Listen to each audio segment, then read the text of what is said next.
not okay. This needs to stop now. This is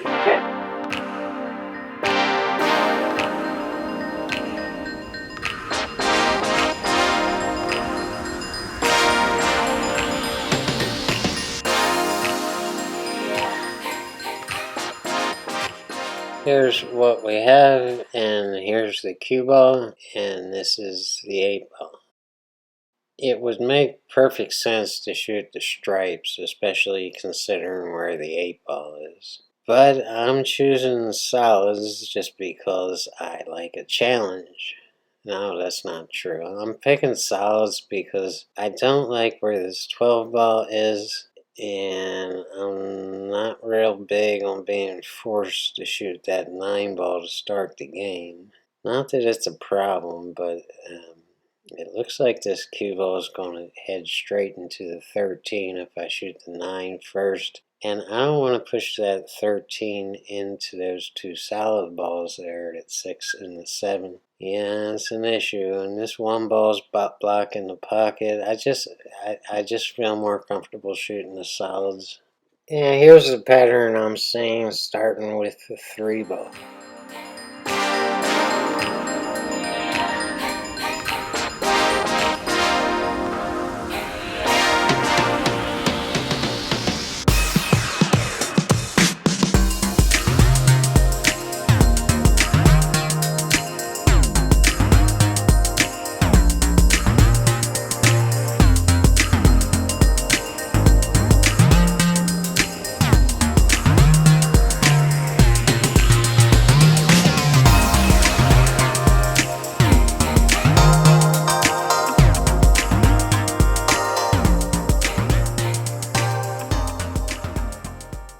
And here we are back at the start. Let's look at the lines.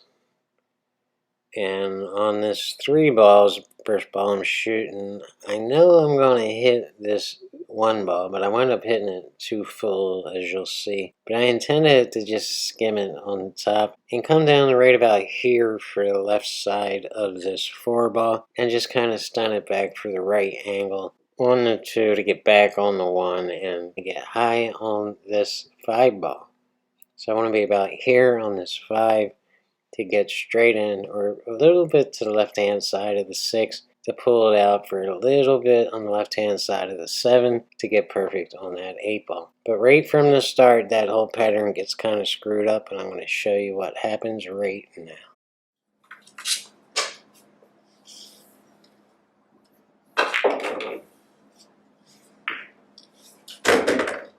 I don't know if you saw that, but the 1 ball went into the side pocket. So now we have an issue. We're underneath the 2 ball, and we're on the right side of the 4.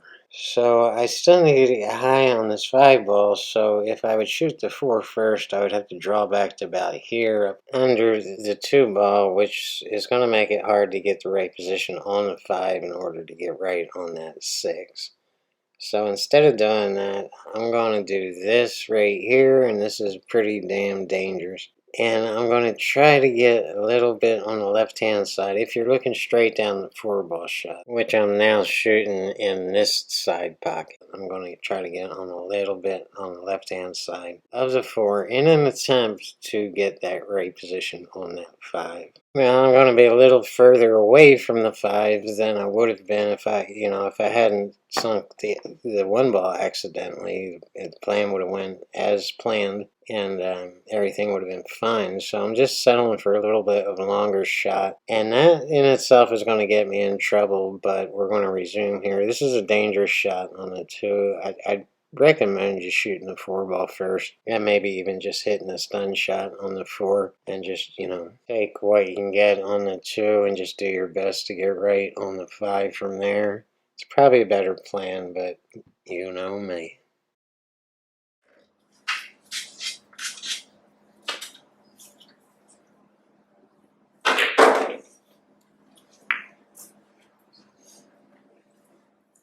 Just rearranging some furniture here. Actually, that's not as harmless as it seems, moving that 9 ball in front of that side pocket, because it kind of eliminates our options on the 8 or makes things a little more difficult than they have to be.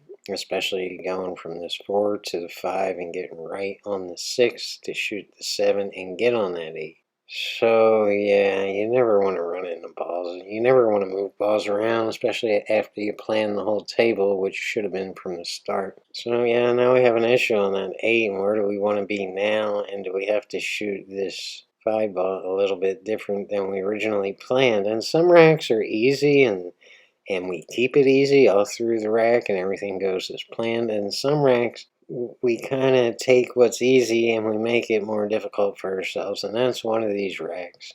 Always try your best to keep it simple. Don't go moving balls around. I could have tied that 9 ball up with the 8 and made it impossible to have a shot, and then what? And then I lose the game and make an ass out of myself. So that's enough for that. Let's look at the shot line on the 4 ball and figure out what we're doing on this 5. And yeah, that's it. And it looks like I'm going in. I'm just going to, again, knock a ball out of the way, and it's going to be that 11 ball. And this in itself is dangerous. So what am I doing here? I'm going to play the 7 in the same corner, but I'm going to play the 6 in this corner.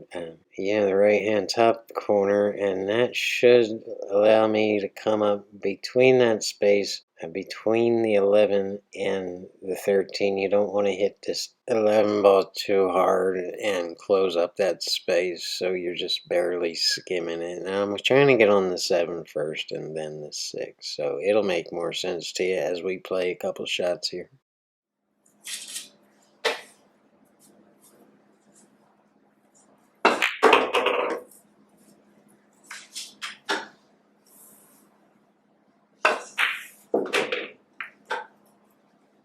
Good, that's the position I was looking for on the 7, to just roll up and shoot the 6 in this corner to get, again, between that 13 and 11 ball. You shoot a bit of a difficult shot on the 8 ball. And before I go any further, this is a 2-pack. I'm giving you a bonus rack here. All on the same table. You'll see what it is. So I'm gonna keep commentating through the 8 ball on this first rack. Now when we do the loop back, I'll just play both racks back to back, and we'll call it a day. And on that second rack, I get bad on the key ball, and I make things a little bit more difficult again on that rack. You'll see what happened. I just didn't bounce off one of the rails hard enough to get right on the key ball, the shot before the 8 ball on the second rack. So I'm struggling a little bit with a couple things on my stroke, but it's all good. You kind of have to shoot through it and figure out what you're doing wrong as you're doing it. With this case, it's the speed of my stroke is not flawless on this day. So I mean, it's a matter of shooting more pull. I believe when I took this video, I wasn't playing a whole lot of pull, maybe 2 days, 2 nights a week. And that's just not enough to stay in stroke. So shortly after I took this video, I started hitting a lot of balls. This was taken way back, I don't know, 2017, I think. Let's go back to the table.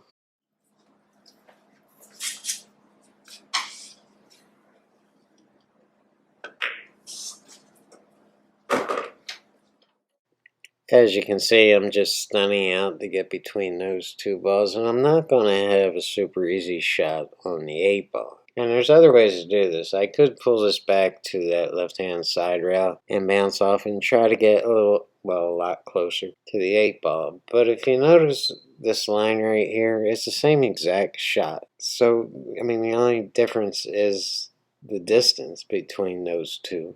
It's really not about distance. It's about getting the right shot on the ball. So if you're gun shy on longer shots, I think that's what you should work on. And most of you guys are back on the pool table now that most states have reopened, so now is the time to do it. Thank you guys for tuning in. I hope you all have a great weekend. We're going to let the rest of this rack run out. You know what happens next. And then we're going to do the loop back and play both racks.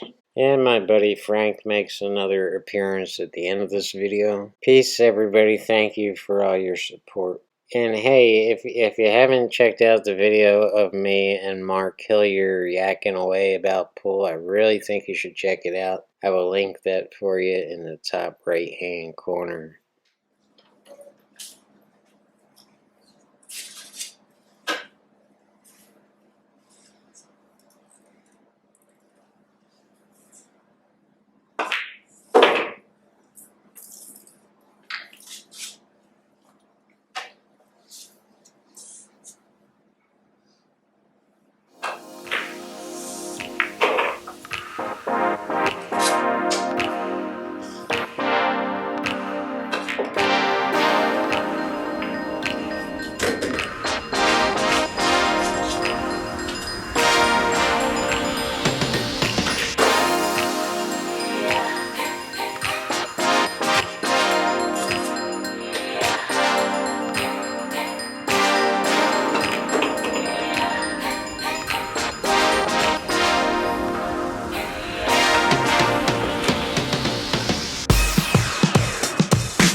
It's time to stop!